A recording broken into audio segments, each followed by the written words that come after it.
روز شما بخیر بینندگان ارجمند. شما بیننده برنامه اخبار رادیو آزادی هستید که روز 12 ایون در جمع همکاران از تاجیکستان و پراگ تهیه شده است. امروز خبر زیاد است، حالا به عنوان موضوعهای اساسی این نشر شناس شوید.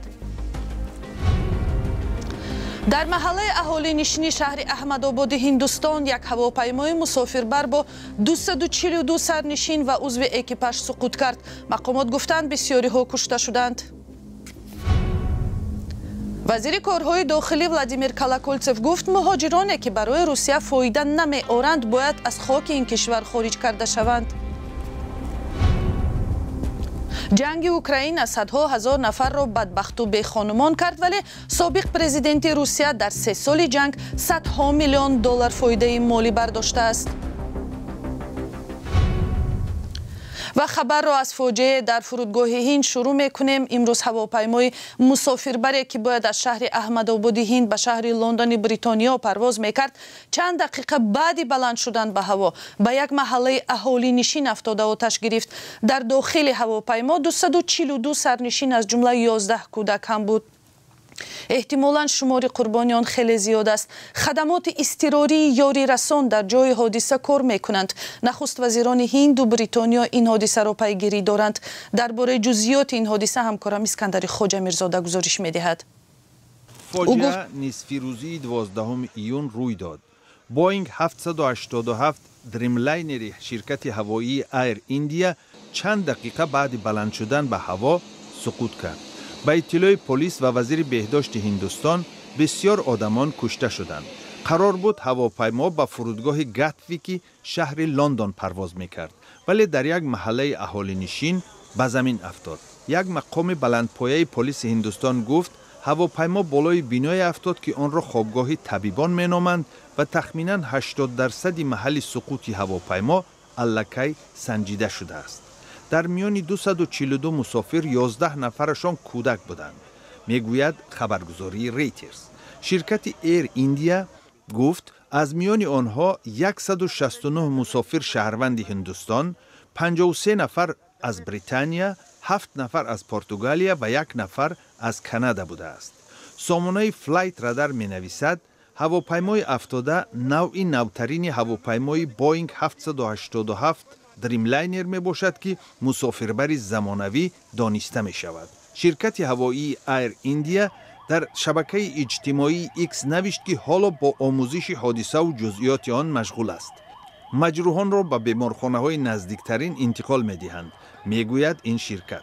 گزارش های تلویزیونی نوارهای سقوط هواپیما را نمایش داده گفتند که هواپیما از بالای منطقه اهالی نشین گذشته پایین می فراید و گویا از نظرها غایب شده ناگهان آتش عظیمی در بین خانه ها به هوا می پیچد. اینچنین گزارش ها صحنه کمک رسانی شتابکارانه ماشین های یاری تعجیلی را نمایش می دهند که مردم مجروح را به بیمارخانه ها انتقال می دهند.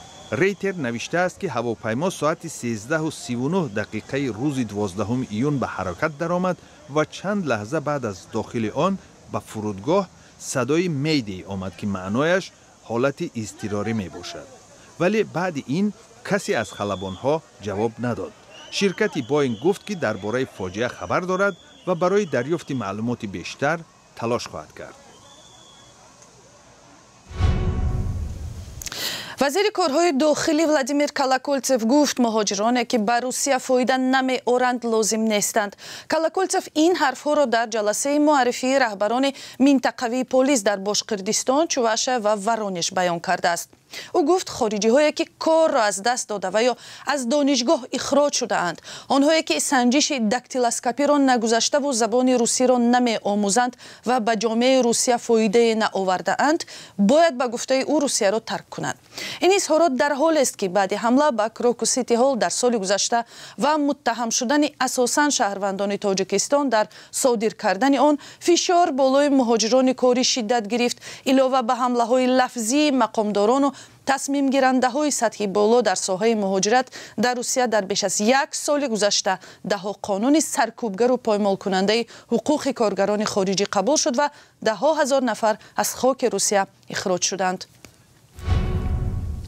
یک تحقیقات بخش روسی رادیوی آزادی نشان داده است که بنیاد مؤسسه‌های مالی مربوط به دمیتری مدودوف رئیس جمهوری سابق روسیه بعد آغاز جنگ در اوکراین 850 میلیون دلار به دست آوردند. همکارم طاهری سفر این تحقیق را خلاصه کرد و از او اول درباره جزئیات این پژوهش پرسیدیم.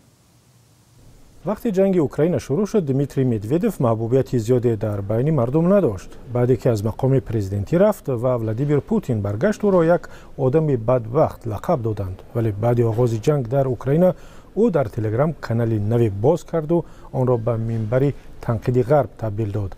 تا پایان سال 2022 محبوبیت کانال او در تلگرام از کانال رمضان قادیروف رئیس جمهوری چچنستان هم گذشت.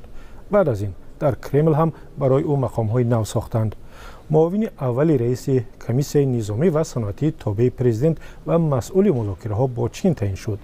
برابر با این به بنیاد و خزینه‌های وابسته به دمیتری مدودوف خیریه‌های عظیمی هم آمد. اسم شخص و سازمان‌های خیرکرده را فاش نمی‌کنند. سال 2023 در روسیه بنیاد با نام حقیقت ما ثبت نام شد.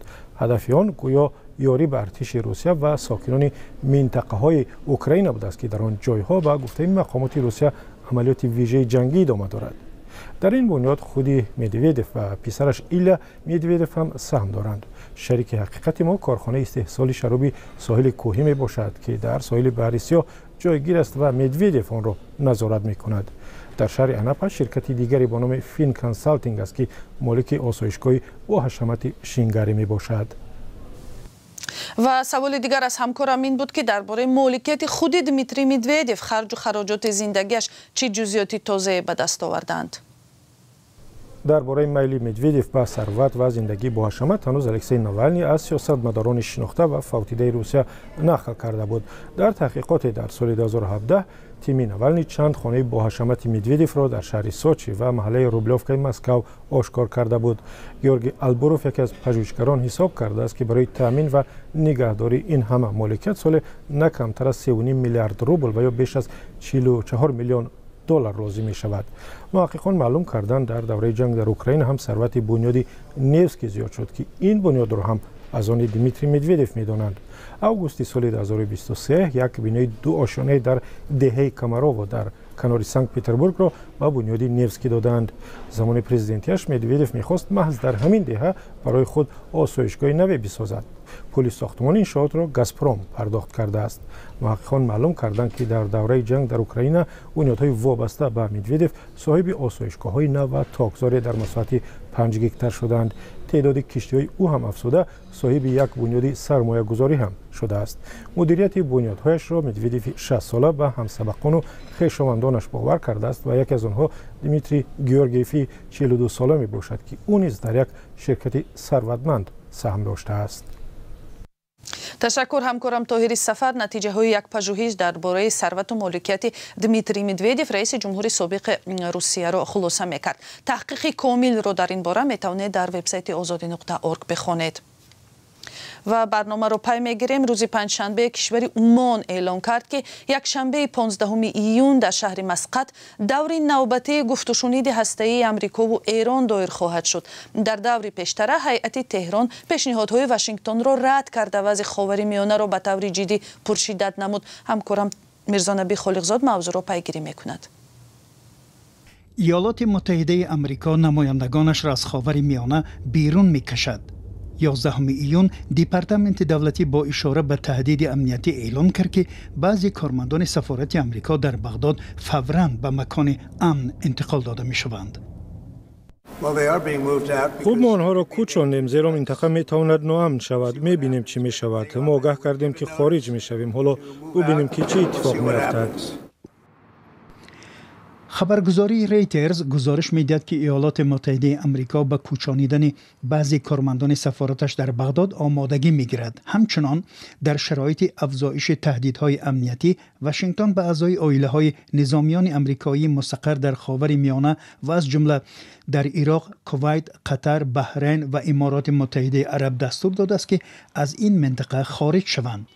حکومت آمریکا سبب این تصمیم گیری را شرح نداده است. از زمان آغاز جنگ در غزه در سال 2023 عراق با تشنج و احتمال خشونت مواجه می باشد.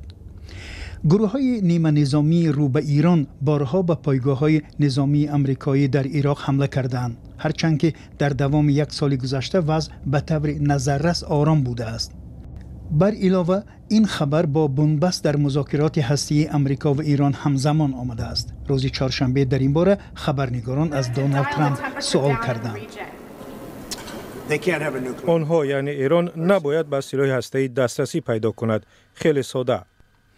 روزهای آینده دوره نوبتی مذاکرات ایالات متحده آمریکا و ایران دایر خواهد شد. احتمال در این نشست تهران که پیشنهاد واشنگتن را رد کرده است، شرطهای خود را مطرح کند. در آلمان مجسمه سازی معروف درگذشت که با شیوه غیر عادی ایجادش معروف بود. گونتر یوکر در برابر نقاشی های نوع سنتی اینچنین با میخ و خاکستر کار میکرد و اسمی او در میان هنرمندان برجسته جهانی یاد می شود. او به شعر و هنری فارسی تاجیکی هم توجه داشت. آخرین سفر و نمایشگاه مجسمه سازی 95 ساله ماه پیش در تاجیکستان برگزار شد. مؤمن احمدی اطلاع بیشتر دارد. گونتر یوکر مجسمه‌ساز آلمانی که ظاهراً آخرین نمایشگاه آثار و سفری آخرین ایجادیش هم در ماه می در دوشنبه برپا شده بود، در سن 95 سالگی در شهر دیوسلدورف آلمان درگذشت. سامانه بخش روسی موج آلمان نوشت که هنرمند معروف روز 10 ایون در یک بیمارخانه درگذشت. یوکر را یکی از نقاشان برجسته دوره بعد جنگ دوم جهان در آلمان مینامند، چون شیوه ایجادش هم از دیگران فرق میکرد. او با استفاده از میخ و خاک و خاکستر و دیگر محصولات آثار خود را می‌آفرید. ظاهراً آخرین نمایشگاه آثار او در دوشنبه برپا شده است. روز 5 می در آثارخانه ملی تاجیکستان تحت عنوان ارجگذاری به حافظ بخشیده به بزرگداشت 700 سالگی شاعری تاجیک و فارس حافظ شیرازی نمایش اثرهای او افتتاح شده بود. امروز من باری اول میبینم که در آثارخانه ملی ما نمایش چنین رسام گونتر یوکر گذاشته است که در ایجادات خود آمیزش هم خطاطی و گرافیک را استفاده برده است. این نمایشگاه را قبلا در شهر شیراز ایران هم برپا کرده بودند. اکثر اثرهای او با میخ ساخته شدند. یونکر را یک نقاش موضوعهای سیاسی هم مینامند، چون بعد فرارش از آلمان شوروی به آلمان فدراتیوی در سالهای 1950 توانست آشکارا موقع خود را درباره حوادث جهان توسط ایجاد بیان کند. در میان کارهایی که بعداً انجام داد و برای افاده هویت ایجادی او مساعدت کرد، نمایشگاهش در موضوعهای صدمه چرنوبیل و حمله‌های نژاد پرستی در سالهای 1992 بوده است. هرگز نمیرد آن که دلش زنده شد به عشق، ثبت است بر جریده عالم دوام ما. چندان بود کرشمه و ناز سهی قدام، کاید به جلوه سرو صنوبر خرام ما.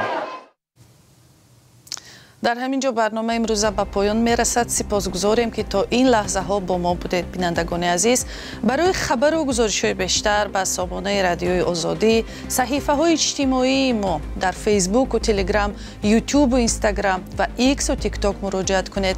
و اگر خود شما هم شاهد خبر و حادثه شدید و یا عکس و نوار دارید، حتما به ما فرستید. سراغه های ما در سامانه آزادی.org و همه صحیفه های آزادی در شبکه های اجتماعی هست. خدا نگهبان شما.